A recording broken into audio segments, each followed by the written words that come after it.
Hello, everyone. Welcome back to the Golf Show. I'm here as ever with six-time European Tour winner Simon Dyson to focus in on the Olympics. Golf is back at the Olympics, and we're going to get really stuck into that event over the next 10, 20 minutes or so. Simon, welcome back to the show. We did have a week off last week because you were doing something pretty exciting, weren't you? I had a really nice week, actually. I went to the Evian Championships with Carly Booth.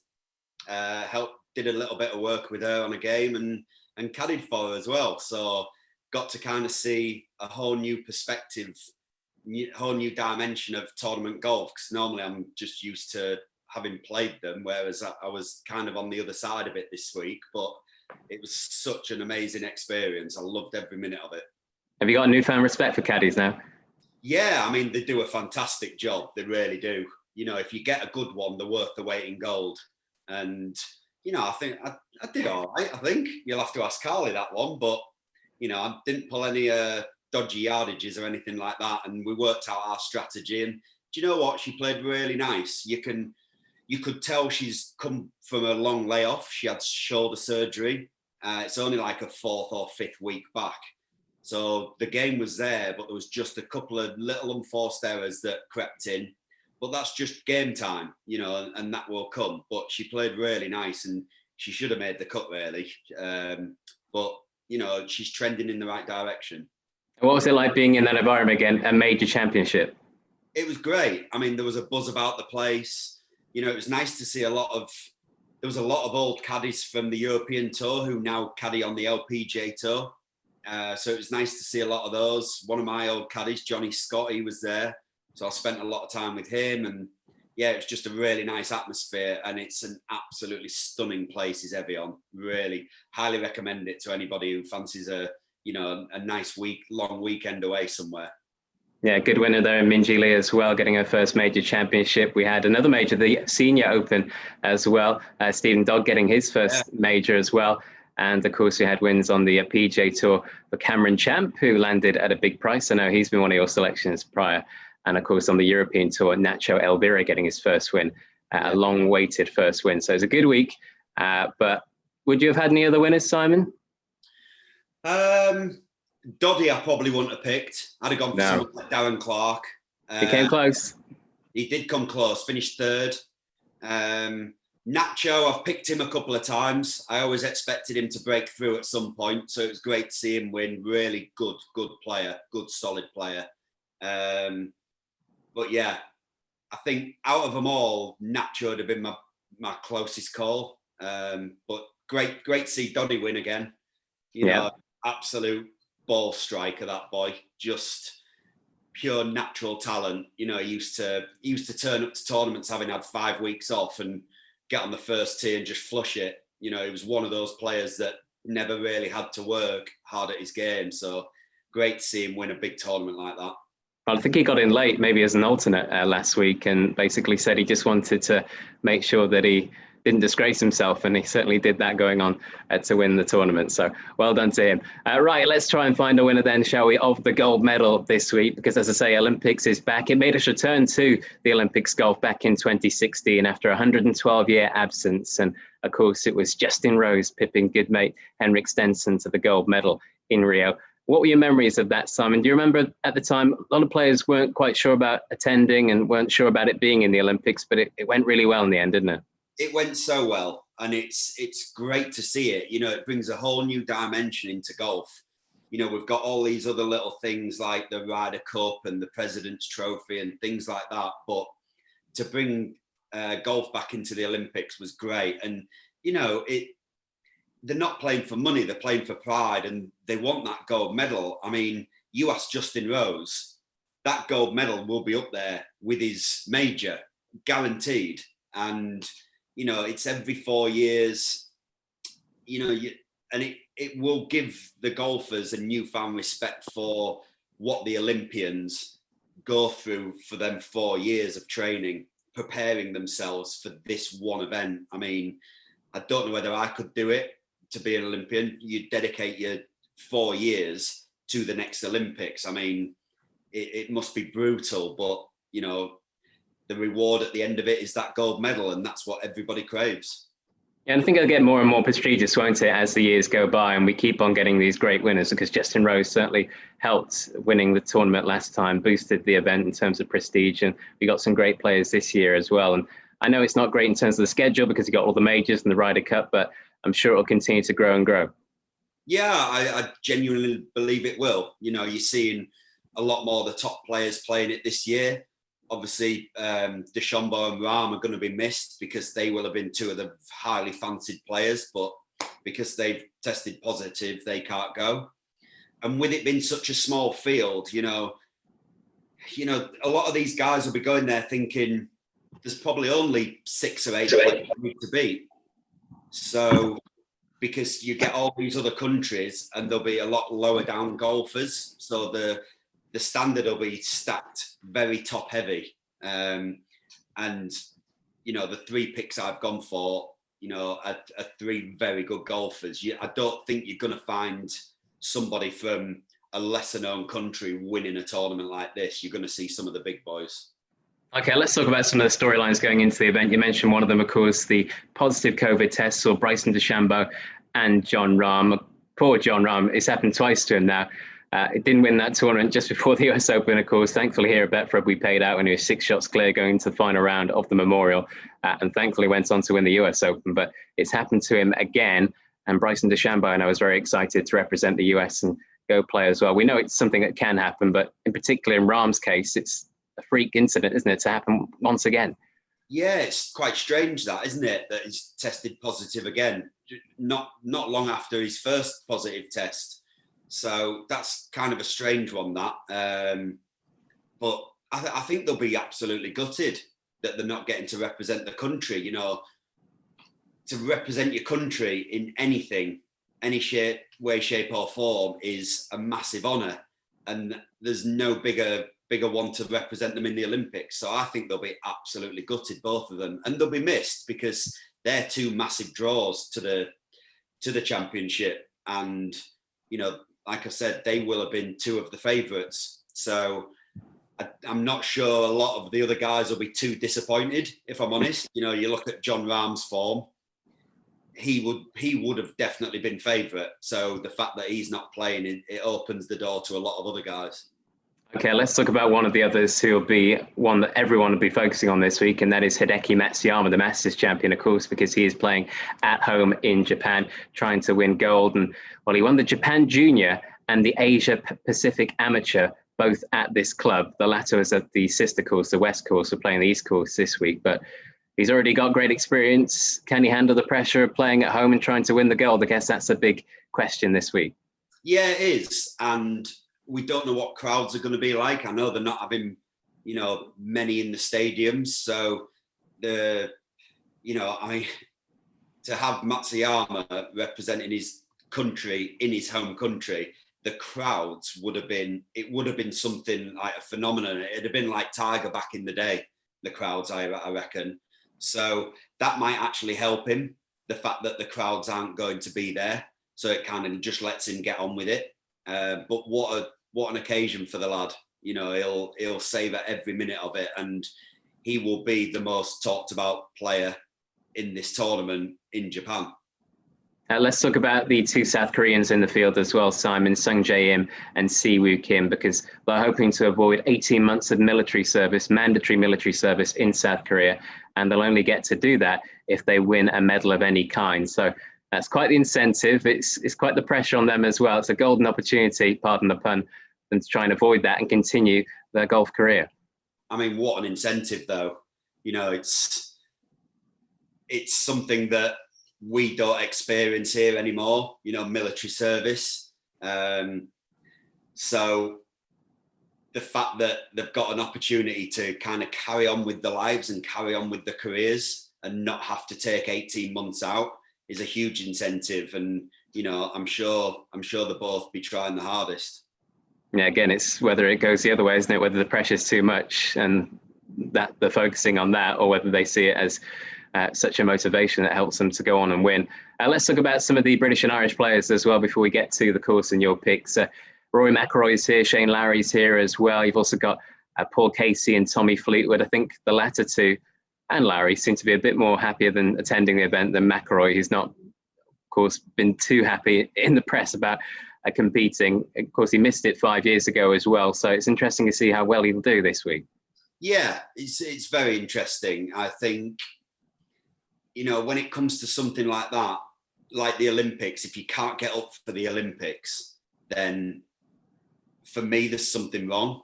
Or I almost think, well, why are you bothering going then? You look at Tommy and Paul Casey. I mean, they just look so excited to be there, especially Tommy. I mean, Tommy's not been in great form, but this is one tournament what he can't wait to play. You can see him. I've been following him on Instagram, and he's posting. I've never known him post so much about him receiving his new kit at the airport, on the flight. I've never seen him so buzzing to be going to an event like he is. And, something like that can just totally turn your whole year. He goes and wins gold, and, it all of a sudden becomes a very good year from what is a very average year for Tommy at the minute, because we all know he's better than what he's performing. Okay, let's get to the format, shall we, before we get to the course. It is a 59-man field because it was supposed to be a 60-man field. We had 2 withdrawals, of course, with Jon Rahm and Bryson DeChambeau. Bryson DeChambeau was switched last minute for Patrick Reed, although the Spaniards couldn't get a second representative in time. So we're now down to 59 men in the field, but it is a regular stroke play event over 72 holes. We're playing Thursday to Sunday, as you'd expect once again. And there'll be a women's event next week as well on this course. Let's talk about the course then, Simon. It is the East Course at the Kasumigaseki Country Club. Awesome. And, well, I've tried my best anyway. I'm sure there'll be a few Japanese viewers who tell me that's completely wrong, but we're northwest of Tokyo, I think about an hour away from the Olympic Village. And it's a par 71 over 7,447 yards. What can you tell us from having a little dig into the course, Simon? Yeah, it looks a nice course. It really does. Again, I've seen all the lads posting about the setup, and the facilities look great. It's pretty wide open. It's what you kind of expect from a Japanese course. Bunkers are very well placed. I'll give them that. The rough's not going to be that brutal. It's quite thick, so it's going to sit up quite a lot. But the bunkers are deep. I think in terms of how the bunkers are placed, it's quite like a links course. It won't play like a links course, but they're so well placed and they're deep, it will be literally a shot penalty going in them. So keeping out of those. It's quite a long course for par 71.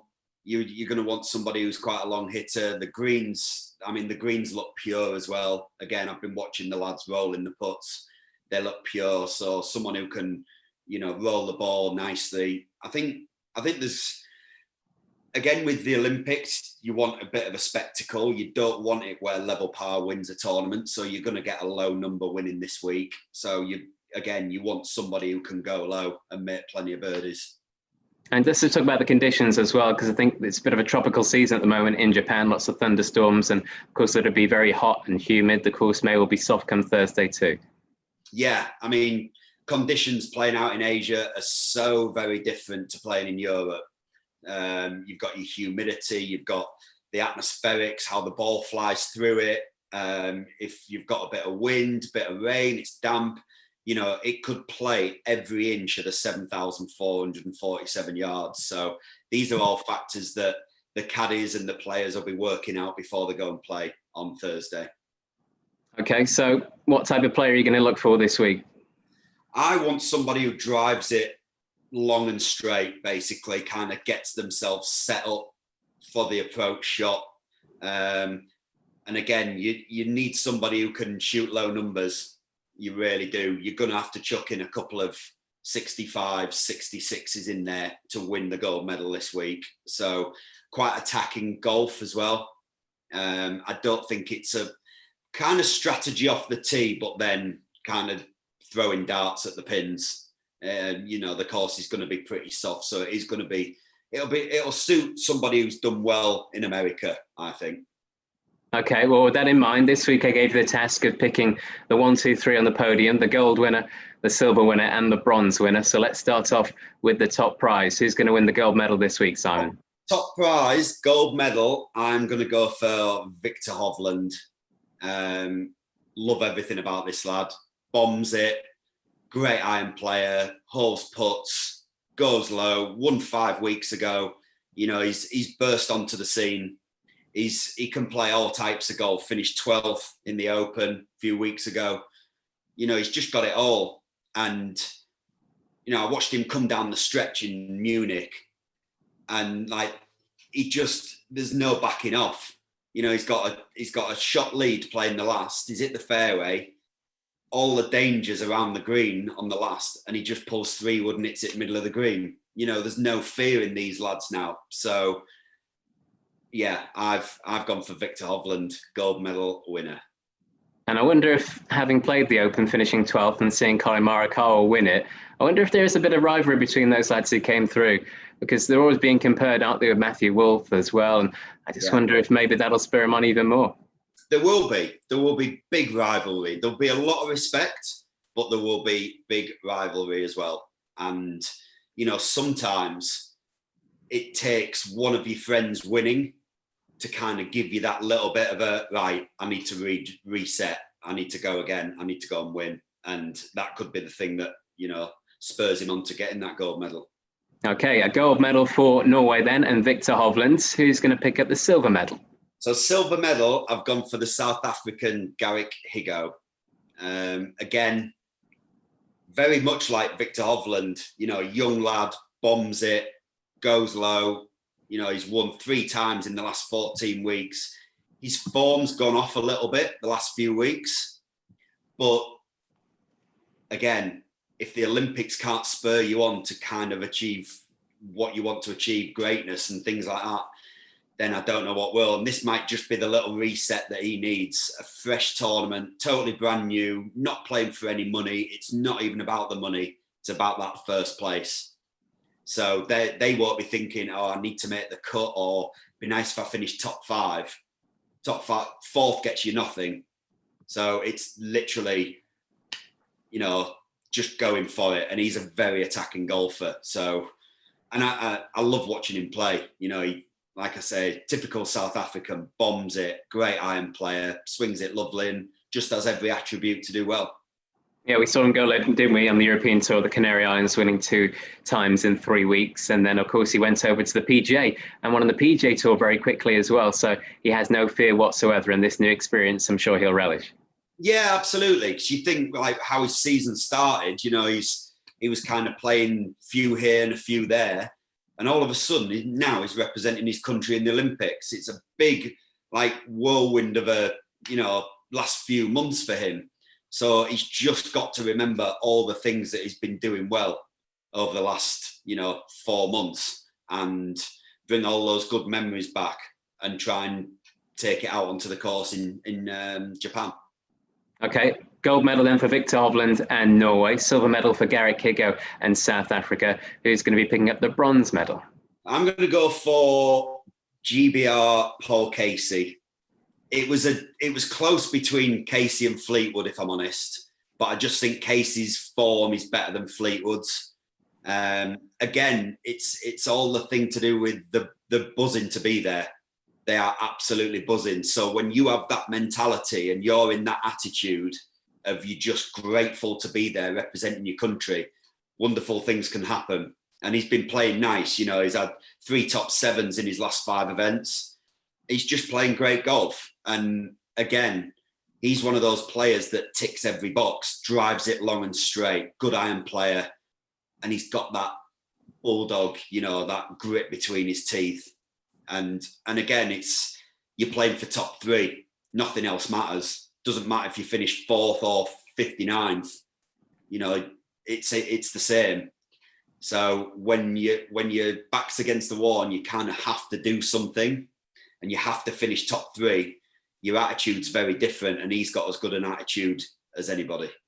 Yeah, he's had a great season, hasn't he? A winner in Dubai. Of course, he's got an eye in the Ryder Cup as well, representing his country in Europe in the Ryder Cup. And I just wonder, having looked back at 5 years ago, watching his good mate Justin Rose win a gold medal, whether he thinks, I want one of them. Yeah, who wouldn't?